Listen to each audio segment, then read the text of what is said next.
Selamat malam Mbak. Selamat malam Ibu. Gimana nih tadi perjalanannya dari rumah ke sini? Naik motor, apa naik mobil, atau naik kendaraan pribadi? Kebetulan saya naik kendaraan pribadi yaitu motor. Motor, Ya, oke.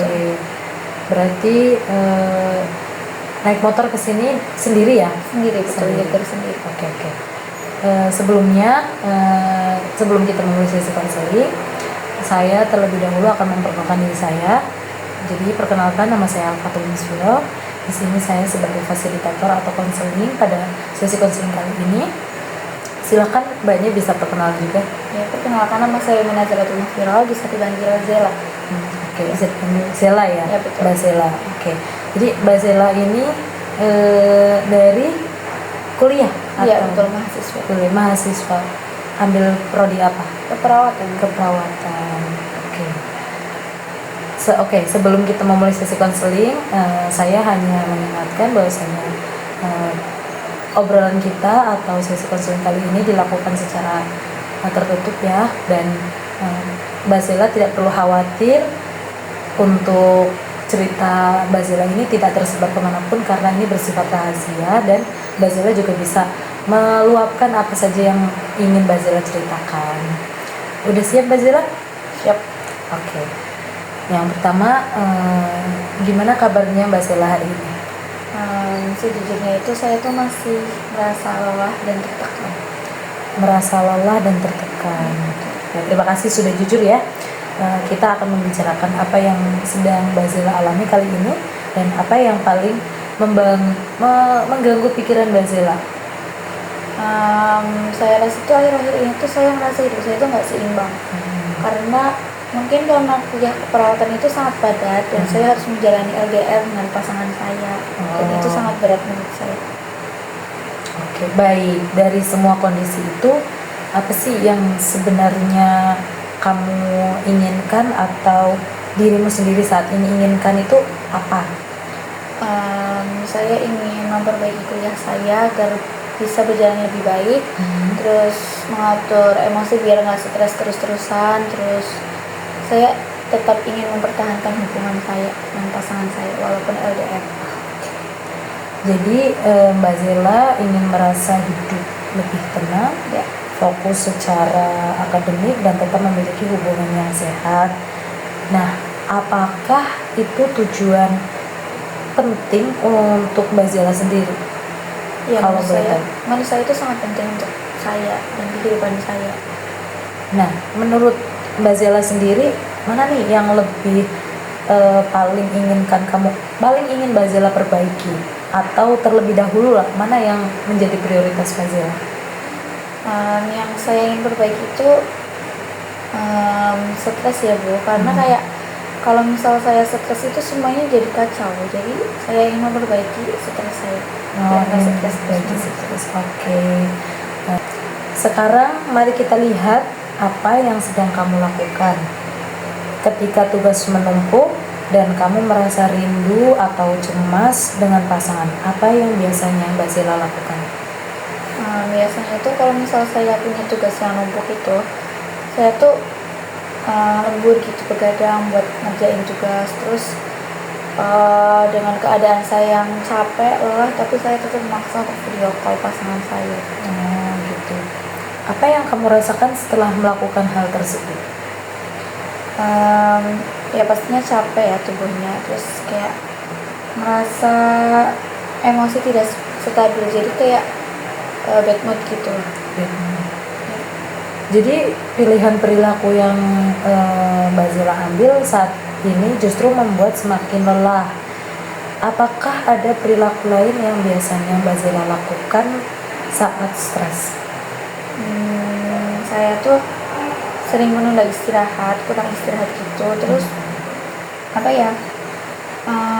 kurang untuk meluangkan waktu untuk diri sendiri, kayak kurang me time gitu, me time. Oke. Kali ini coba kita evaluasi bersama ya Mbak Zela. Menurut Mbak Zela, apakah cara-cara yang Mbak Zela lakukan ini saat ini tuh membantu mencapai tujuan yang Mbak Zela inginkan? Kalau dipikirkan lagi ya Bu, menurut saya tidak. Dan mengapa kamu merasa demikian? Karena menurut saya itu, saya malah merasa semakin stres, nilai saya tidak maksimal juga, terus hubungan saya jadi makin renggang gitu, tegang. Oke, dalam konseling realitas itu kita dapat percaya bahwa setiap orang bertanggung jawab atas pilihannya. Nah, menurut Mbak Zela, apakah pilihan perilaku tersebut itu efektif atau justru merugikan Mbak Zela sendiri? Kalau dipikir lagi itu merugikan sih buat saya. Banyak merugikan Mbak Zela. Iya, betul. Kemudian atas kesadaran nih, kesadaran itu kan penting. Artinya Mbak Zela itu mulai melihat bahwa Mbak Zela sendiri itu memiliki kendali untuk memilih cara yang lebih berbeda gitu. Untuk perencanaan, kita rencanakan hal yang paling sederhana deh, dari realistis dan apa hal yang bisa Mbak Zela lakukan. Apa sih satu hal kecil yang bisa Mbak Zela lakukan atau ubah mulai minggu ini? Apa tuh? Mungkin dari realistis ya, yang bisa saya lakukan itu mengatur jadwal tidur dan jadwal belajar saya agar seimbang, agar tidak keteteran gitu. Baik, lebih spesifik apa sih yang sebenarnya Mbak Zela ingin lakukan? Saya kan mengatur jadwal tidur saya itu maksimal banget itu jam 11 dan membuat jadwal belajar harian, kayak setiap hari harus belajar jam segini, berapa jam gitu. Bagus. Bagaimana dengan komunikasi dengan pasangan? Saya akan mengatur jadwal komunikasi, nggak setiap saat sih harus berkomunikasi, tapi menunggu waktu luang agar tidak mengganggu belajar. Kemudian apakah rencana ini realistis dan sepenuhnya berada dalam kendali Mbak Zela sendiri? Sepertinya saya bisa melakukan itu. Oke. Terus bagaimana cara Mbak Zela akan mengelola emosi ketika rindu atau rasa cemas yang muncul di luar jadwal komunikasi yang sudah Mbak Zela tentukan? Mungkin yang saya lakukan tuh menarik nafas dulu ya, pertama-tama, terus habis itu menulis perasaan saya, terus habis itu mengalihkan perhatian tersebut itu ke aktivitas-aktivitas positif gitu. Sangat baik ya Mbak Zela. Itu menunjukkan kemampuan self management dari Mbak Zela sendiri itu mulai berkembang, dan Mbak Zela itu bisa menentukan bagaimana dan di mana saja Mbak Zela itu harus komunikasi dan harus belajar dengan tepat waktu sehingga tidak mengganggu yang memang menjadi aktivitas kewajiban Mbak Zela tersendiri.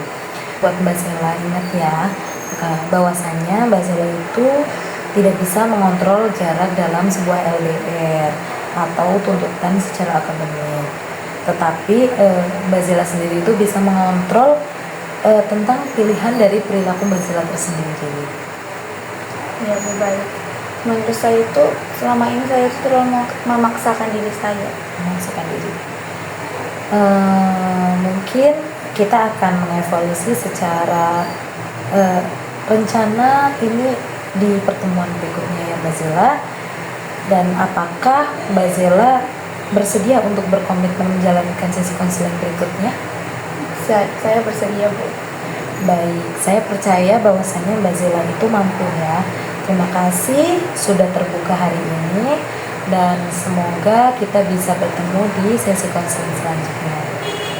Ya baik, Bu, terima kasih. Oke, Mbak Zela baik-baik ya. Iya, baik-baik. Terima kasih, Bu, saya jadi lebih tenang, lebih lega karena sudah bercerita. Alhamdulillah jika Mbak Zela lebih tenang dan lebih bisa memikirkan. Sebenarnya ini sudah baik semuanya Mbak Zela. Kita hanya perlu mengontrol dan bisa memilah dan memilih mana yang menjadi prioritas, mana yang bukan, seperti itu. Oke, mungkin cukup sekian untuk sesi konseling kali ini. Terima kasih sudah hadir dan mau melakukan sesi konseling kali ini. Terima kasih ya Mbak Zela. Ya, hati-hati di jalan. Iya, silakan. terima kasih, Bu. Ya, silakan.